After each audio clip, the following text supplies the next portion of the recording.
Mr. TKS Gavan. Because this bill introduced was not well read, it was the various aspects of the bill was not discussed, and it has to go to the select committee before being presented in the House. So I want the debate to be adjourned, sir. That is my motion. I'll just give ruling on that. Please take your seat. Sri TKS Gavan, member, has given a notice under Rule 117 for adjournment of the debate on this bill. As per Rule 117, such a motion can be moved with the consent of the chairman. The member in his notice has not given any reason for the adjourning the debate on this bill. Honorable Chairman has therefore not accorded his consent for the moving this motion to Sri L.N. Gavan. Manya Anand ji. Sir.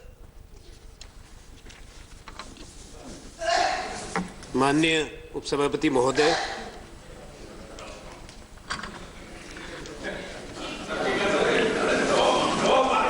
कृपया शांति बनाए रखें। सदन के अंदर सरकार की तरफ से संविधान संशोधन का प्रस्ताव आया है, जो माननीय मंत्री ने प्रस्ताव लाते हुए एक बात कही थी कि किस कारण से लाया गया है, इसका उद्देश्य क्या है। यह भी बताया गया कि जो सामाजिक रूप से जो जातियां अग्रिम जातियां मानी जाती, अगड़ी जाति कही जाती हैं, उनके भी गरीब लोगों को जो आर्थिक रूप से कमजोर हैं, उनको भी आरक्षण का लाभ मिलना चाहिए। प्रश्न ये है, पहले देश में आरक्षण का इतिहास क्या, वो जानना भी जरूरी होगा कि हमारी संविधान सभा ने, कॉन्स्टिट्यूएंट असेंबली ने बड़े विस्तार से चर्चा करी थी कि जिन लोगों के साथ ऐतिहासिक अन्याय हुआ है, हिस्टोरिकल इनजस्टिस हुआ है, सोशल एक्सक्लूजन हुआ है, सामाजिक न्याय नहीं मिला, उनको संरक्षण की जरूरत है और वो संरक्षण आरक्षण के रूप में मिलना चाहिए। और तभी वो अनुसूचित जातियां, शेड्यूल्ड कास्ट और जनजाति शेड्यूल्ड ट्राइब्स को ये तय किया भारत के संविधान के निर्माताओं ने कि इनको आवश्यकता है, न्यायोचित है और अवश्य दिया जाना चाहिए। आज इस सदन में मैं ये बताना आवश्यक समझता हूं कि 23 दिसंबर 1946 को 23 दिसंबर 1946 को भारत के प्रथम प्रधानमंत्री और स्वतंत्रता संग्राम के एक महान नायक पंडित जवाहरलाल नेहरू ने ऑब्जेक्टिव्स रेजोल्यूशन रखा था।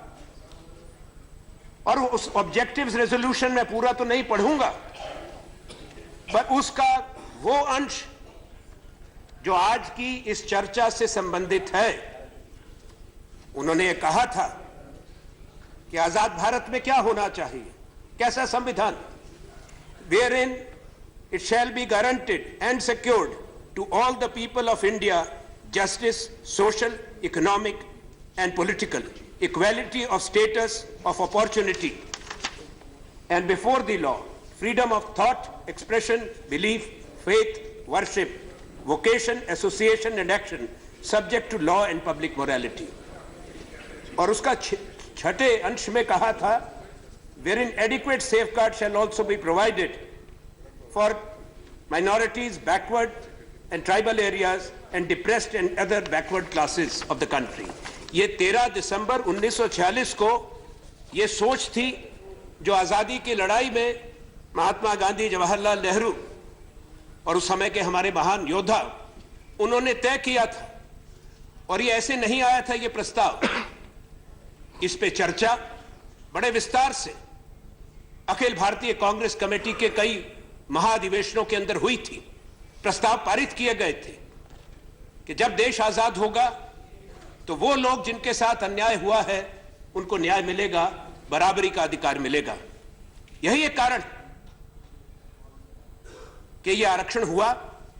और उसके बाद सरकारें आवश्यकता अनुसार, क्योंकि सैकड़ों बरस का अन्याय था, वो कुछ दशकों में पूरा नहीं हो सकता था। चाहे वो शिक्षा की संस्थाएं हैं, शिक्षा के अवसर हैं या आमदनी है, और उसके साथ साथ सरकारी नौकरियां, प्राइवेट सेक्टर की नौकरियां, उसके अंदर भी। मैं सेक्रेटरी जनरल साहब, जरा अगर आप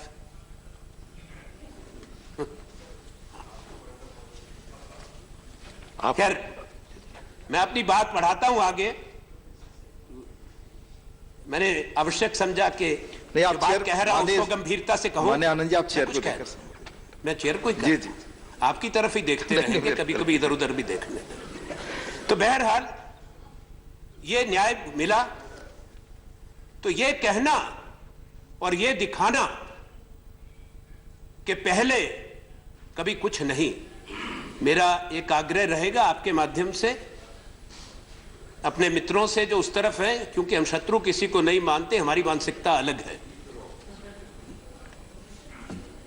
हम प्रजातंत्र में विश्वास करते हैं, वैचारिक मतभेद में विश्वास करते हैं, विचारधाराओं का विरोधाभास हो सकता है, पर जहां तक देश की बात है, भारत देश हमारा है, सबका। और इस देश को बनाने में जिन लोगों का योगदान रहा है, उस योगदान को अगर सम्मान से स्वीकार नहीं किया जाएगा, आज जो कहा जाता है कि पहले कुछ नहीं हुआ, तो कुछ नहीं हुआ तो क्या लेकर आए थे? 2014 में हमने इस सदन में गिना चुका है कि भारत की अर्थव्यवस्था कहां खड़ी थी, देश में कैसे ये परमाणु शक्ति, अंतरिक्ष शक्ति हिंदुस्तान बन चुका था। तो इस बात को कृपा करके, इस मानसिकता को आप छोड़ दीजिए। ये बिल आप लाए क्योंकि काफी बात कही थी, देश के लोगों को कई आश्वासन दिए गए थे 2014 में। केवल आश्वासन और वायदे नहीं थे, सब्ज बाग दिखाए थे, एक बहुत बड़ी हवा चली थी। पर एक चीज मैं कहूंगा, after every high tide there is a low tide. इस बात को मत भूलिए कि आपने क्या कहा था, सबका साथ सबका विकास। अभी माननीय सदस्य ने कहा, अच्छी बात है, सोच अच्छी है, पर कहीं सही माने में हो रहा है? और वो अच्छे दिन कब आएंगे उसका इंतजार हो रहा है। अभी तक तो देश इंतजार कर रहा है अच्छे दिन का। कृपया बीच में टिक्का टिप्पणी न करें। जो ये अच्छे दिन कह रहे हैं आ गए, बहुत बहुत धन्यवाद।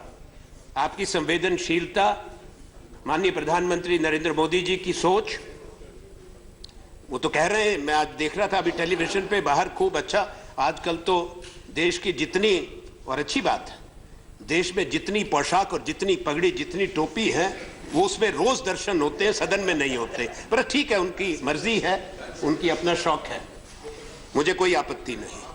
मैं भी हिमाचल की कई तरह की टोपियां हैं, वो कहेंगे तो उनको हम और भी दे देंगे, भेंट कर देंगे। खैर, माननीय, अरे सम्मान होता है, गहलोत साहब ने भी डाली है, ये हिमाचल की टोपी है, इसमें आपत्ति क्या? वो पीछे भी बैठे हैं, आपको भी अच्छी लगती है पगड़ी, इनको टोपी भी अच्छी लगती है, उस बात को रहने दें।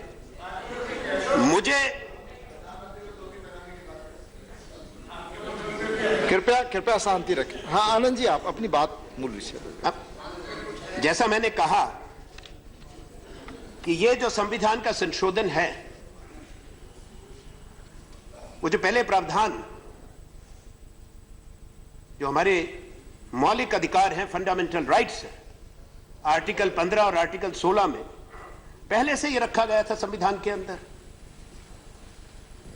कि जो पिछड़े हैं, कमजोर हैं, उनके लिए सरकार को यह अधिकार रहेगा, राज्य को, स्टेट को, कि वो कोई प्रावधान करे, और उसी के तहत जो आरक्षण अभी तक भारत में हुआ है वो चला। उससे बाहर हटके जब आरक्षण की कोशिश की गई 2 बार, तो सर्वोच्च न्यायालय ने उसको स्वीकार नहीं किया था। ये एक चुनौती भी मैं कहूंगा हर सरकार के सामने रही है, केंद्र की सरकारों के सामने, हमारी सरकारों के सामने भी। चाहे 1992 के अंदर ये चुनौती आई थी, 2010-11 में ये चुनौती आई थी, कई राज्यों के सामने ये चुनौती आई।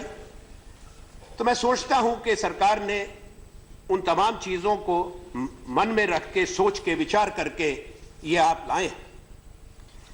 प्रश्न ये कि क्या बात हुई ऐसी, एकदम से इसको लाया गया। मैं विरोध नहीं कर रहा, पर जब संविधान का संशोधन आता है, एक बड़ा समाज के अंदर एक वर्ग के लिए जिसको समझा जाता है वो कमजोर हैं, उनको भी संरक्षण की जरूरत है, जो आर्थिक रूप से कमजोर हैं पर अभी तक के प्रावधान में वो कवर्ड नहीं है, उनको कोई उसका लाभ नहीं मिलता, या शिक्षा संस्थाओं में या सरकारी नौकरियों के अंदर, तो उनके लिए तुरंत कोई कदम उठाया जाए।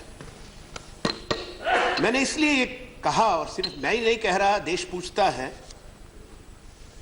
इस सोच को पहले से चली थी। 2006 में इस पे कमीशन भी बिठाया गया था जब यूपीए की सरकार थी, और उस कमीशन में जो एक इकोनॉमिकली बैकवर्ड कास्ट के लिए मेजर जनरल सिन्हो उसके चेयरमैन थे, उसकी रिपोर्ट भी आई थी। आप कह रहे हैं सोच, ये कईयों की सोच रही। यह भी जरूर है कि भारतीय राष्ट्रीय कांग्रेस के मैनिफेस्टो के अंदर भी 2014 में हमने इसका जिक्र किया था। हम इसलिए भी इसका समर्थन कर रहे हैं क्योंकि हमारी ये सोच रही थी, हमने अपने मैनिफेस्टो में लिख दिया था। अब ये अलग बात है कि चुनाव के नतीजे और हुए, आप हंसते खेलते आए, हम लोगों ने स्वीकार कर लिया जो नतीजा आया, पर आपको 4 साल 7 महीने ये कुछ समझ में नहीं आ रहा कि वो क्या हो गया था 4 साल 7 महीने, कि उसके बाद आप लाए हैं आखिरी सत्र के अंदर, ये आखिरी सत्र है, उसके बाद चुनाव है। अब इसमें कोई ज्यादा दूर जाने की जरूरत नहीं है। वास्तविकता यह है, सच्चाई सुनना जरूरी है। अभी महीना नहीं हुआ,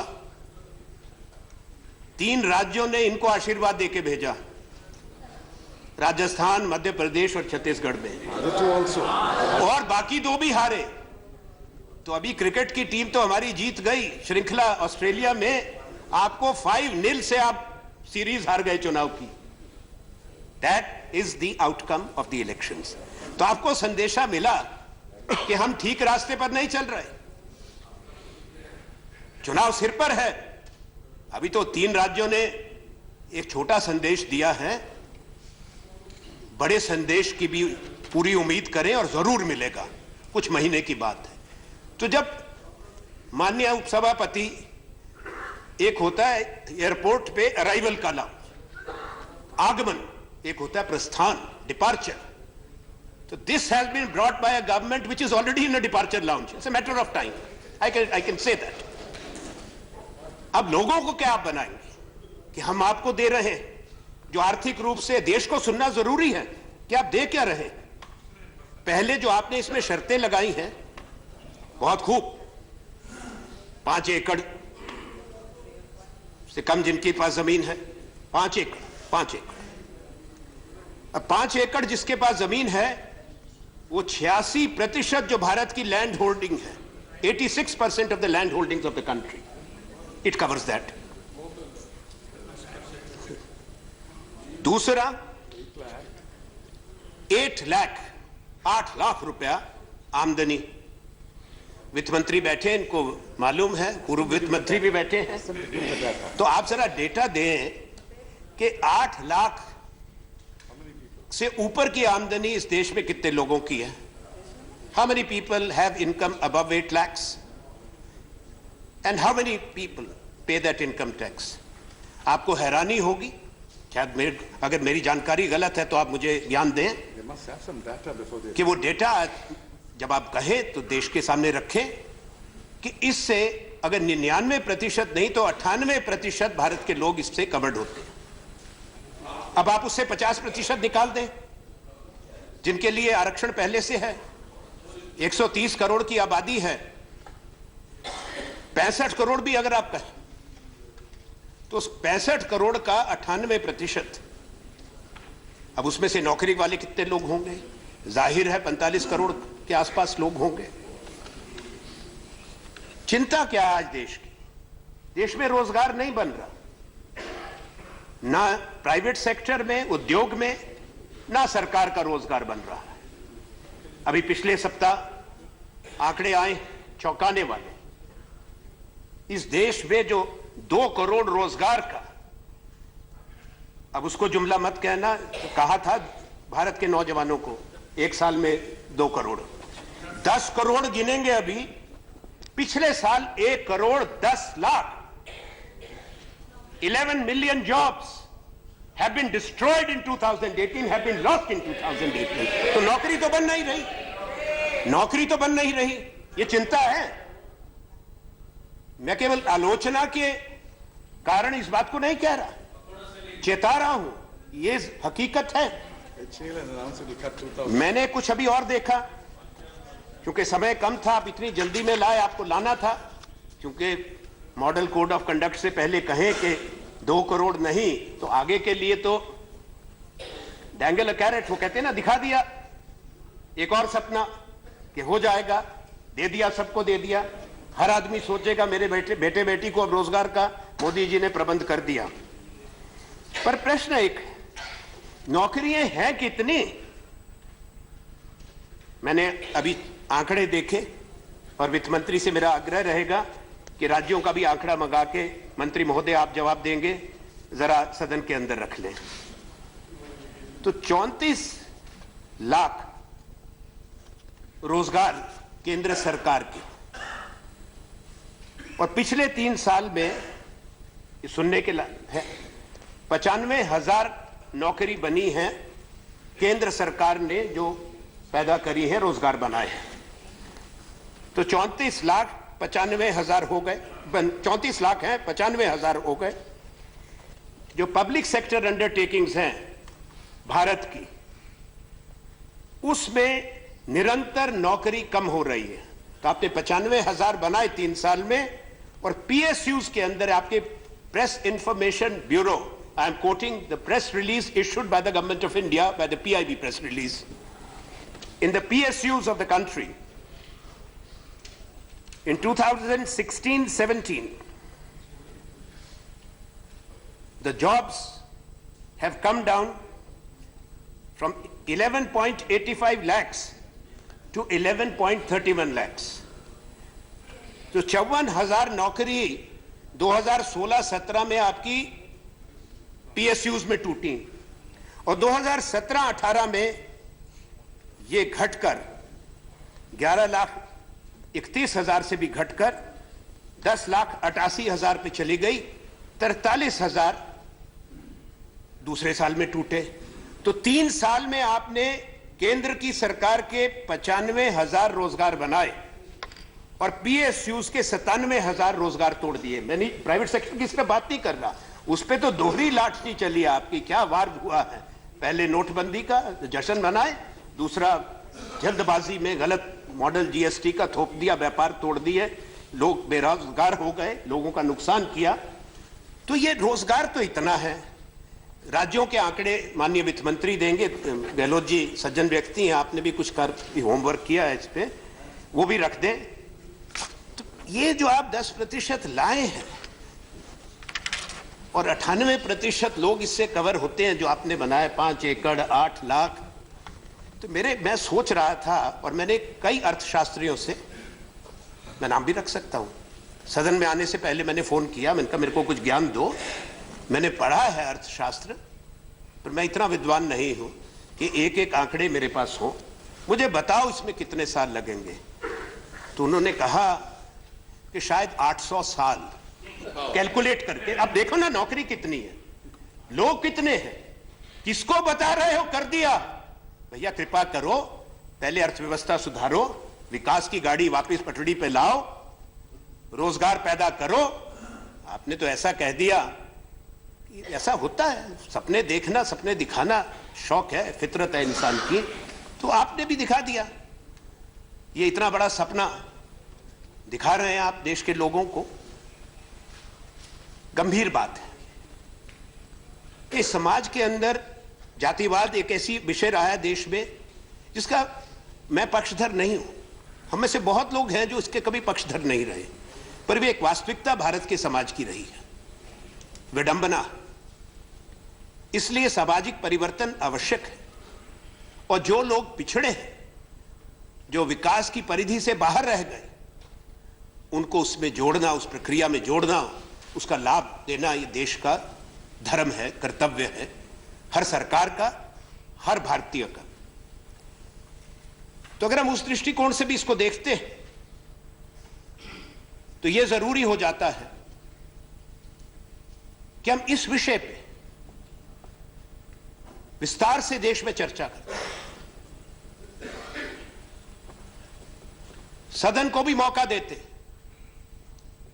हर सदस्य को यह अवसर देते कि वो लोगों से बातचीत करे, समाज के उन वर्गों से बातचीत करे जिनको ये एक नया सपना मिलेगा कि क्या चाहते हैं, क्या शर्तें होनी चाहिए, क्या ये सही है या नहीं है, या इसमें कोई और भी सुधार लाया जा सकता है। वो सुधार माननीय उपसभापति महोदय, वो कैसे हो सकता था? वो सुधार लाने का एक ही तरीका था। जो कोई भी कानून बनता है, ये तो संविधान का संशोधन है, और इसने अभी कई जो है, मैं कहूंगा that there are another two twin barriers which the government will face. We hope that you will overcome, but you will face that. You will face certain constitutional questions, you will face certain barriers. But this tendency of this government not to respect Parliament, but to bypass legislative scrutiny while making laws or constitutional amendments, I deplore it. This is the calculated, deliberate disrespect done to the highest institution of Indian democracy. It is deliberate. क्योंकि आप नहीं चाहते, आपकी सोच ऐसी है कि आपसे कोई सवाल ना करे। आपकी सोच तो आरक्षण के पक्ष में नहीं है। मैं जो इस सदन के सदस्य नहीं है, किसी महानुभाव के बारे में कुछ कहना नहीं चाहता, पर आपके बड़े शिरोमणि लोगों ने। आप कृपया शांति बनाए रखें। आनंद जी, आप अपनी मैं तो किसी का नाम भी नहीं, आप बात, मैं तो आपसे ही कह रहा हूं। आप कहें। कृपया आप सीट पर बैठकर ना बोलें, शांति बनाए रखें। बहुत महत्वपूर्ण बिल पर हम लोग बात कर रहे हैं। देखिए, आने वाली पीढ़ियां देखेंगी हम क्या तय कर रहे हैं। आनंद जी, बात ऐसी है। आप कृपया मेरी ओर देखें। मैं आपकी तरफ ही देख रहा हूं। पर बात पर आइए। बात ही कर रहा हूं। हाँ, करिए, आप करिए। आप भी थोड़ा इधर कोई ज्यादा देखा करें। आप ही को देख रहा हूं मैं तब से। अभी देख चलिए, आप ध्यान दे लें, आप देख ले, कैमरे पर प्रमाण है। देखिए, पर आपके कई बड़े लोगों ने सरकार में भी रहे हैं और बड़े नेता हैं जिन्होंने आरक्षण के सोच का ही विरोध किया। पर देश में आरक्षण कैसे होना चाहिए, कैसे समाज के हर वर्ग जो सही मायने में जिनको न्याय नहीं मिल रहा, रोजगार नहीं मिल रहा, ये देश के सामने, समाज के सामने चुनौती है, एक सरकार की बात नहीं है। अगर हमारे बेटे बेटियों के लिए हम अवसर नहीं पैदा करेंगे, रोजगार नहीं पैदा करेंगे, वो केवल वायदे और जुमलों पे नहीं चल सकते। नौजवान देश का भविष्य है किसी भी समाज का, उनके लिए हम सही प्रावधान कैसे करें? अगर 1946-47 में इस पे चर्चा हो सकती है, उस वक्त की संविधान सभा, वित्त मंत्री से जब आज बात हो रही थी, कल भी हमने बताया कि कॉन्स्टिट्यूएंट असेंबली की जगह आप डिबेट्स पढ़ें इस विषय पे, एफर्मेटिव एक्शन पे, कि कितने विद्वान लोग थे, उनकी कितनी विशाल सोच थी, और क्या उन्होंने कहा, जो तर्क उन्होंने दिए।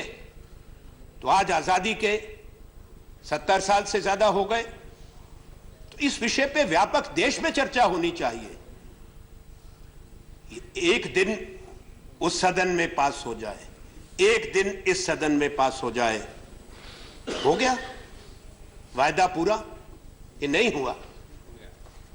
जो कहा था वो करो, कथनी और करनी एक हो। नौजवान तो आपसे अभी हिसाब मांगेगा।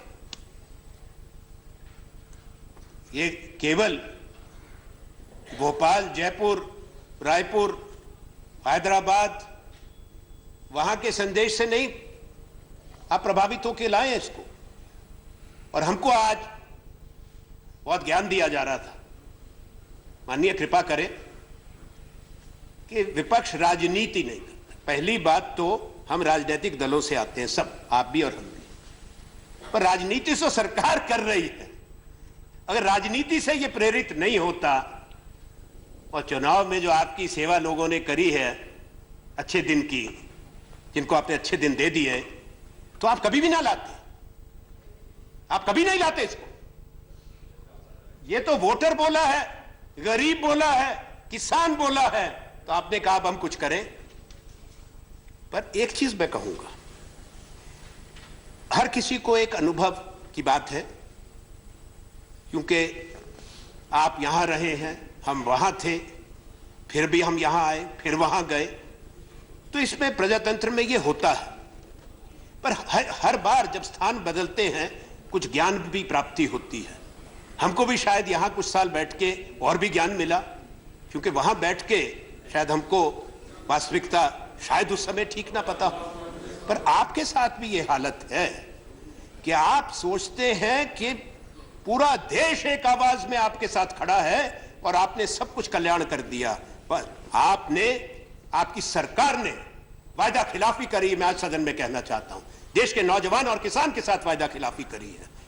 केवल ये इसको संविधान संशोधन से गरीब का पेट नहीं भरेगा, किसान को न्याय नहीं मिलेगा।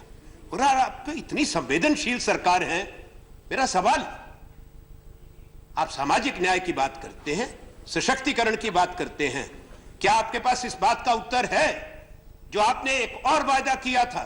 नौजवान को तो 2 करोड़ का कह दिया, किसान को उसकी फसल की कीमत उससे 50% ऊपर कह दी, मिल क्या रहा है? आप जानते हैं, देश जानता है कि आज किसान जब मंडी में जाता है उसको क्या कीमत मिलती है। एमएसपी नहीं मिल रही आज हिंदुस्तान के किसान को। जो आपने एमएसपी तय करी है, चाहे वो दाल की है, फसल की है, धान की है, गेहूं की है, 300, 500, 700 रुपया हर चीज में कम मिलता है किसान को। पर आपको न्याय करना है, क्या कारण है आपने महिलाओं के लिए आरक्षण का बिल नहीं लाए? वो 50% महिलाएं, उनको न्याय नहीं मिलना चाहिए, उनको कोई अधिकार नहीं मिलना चाहिए। सिर्फ बेटी बचाओ बेटी पढ़ाओ से सारी महिलाओं को न्याय मिल गया? लाते ना, हमने आज भी कहते हैं, ये जल्दी वहां दिखाते माननीय प्रधानमंत्री जी और सरकार, आप लाते इसको, कोई आलोचना नहीं होती। मैं आपसे अभी कहना चाहता हूं, मांग करता हूं कि आप एक दिन और बढ़ाएं, आज रात को लाएं, हम कल फिर करते हैं पारित, बुलाओ लोकसभा को वापस। एक सीधा संदेश जाना चाहिए। आप राजनीति के लिए तो आपको 3 तलाक, मुस्लिम महिला, अरे उनको न्याय दे दिया, बाकी महिलाओं को क्या हुआ? भारत की क्या हुआ? किसने रोका आपको? आप मानिए, मैं तो आग्रह कर रहा हूं, उस पे मंत्रियों को कष्ट नहीं होना चाहिए। न्याय सब महिलाओं को मिलना चाहिए, महिलाओं को अधिकार मिलना चाहिए। आपने कहा था अपने मैनिफेस्टो में, अब लाएं उसको, आप पूरा करिए। मैं आपसे एक ही बात कहूंगा कि अगर सरकार ये सोचती है कि उन्होंने एक ऐसी परिस्थिति राजनीतिक दलों के सामने कर दी कि जिन्होंने खुद ये प्रतिबद्धता दिखाई थी, जिनकी सोच अपनी ये थी, तो इसलिए कांग्रेस पार्टी भी समर्थन करेगी। जाहिर है जो हम खुद ही करने जा रहे थे, खुद ही लाए थे, तो जरूर है। इसीलिए जो महिलाओं के लिए भी था वो भी हम कहते हैं, चाहे सरकार तो आपकी नहीं उससे बदलेगी, पर जो सही माने में सही सोच से किया जाएगा उसका हम समर्थन कर देंगे। मुझे एक सलाह सरकार को ये देनी कि देश का जनता भोली भी है, सज्जन है, विश्वास भी करती है, खूब विश्वास करती है और बहुत आशीर्वाद देती है। जब आप कहते हो तुम्हारे लिए अच्छा करेंगे, इसलिए आपको खूब आशीर्वाद मिला, देश की जनता ने विश्वास किया।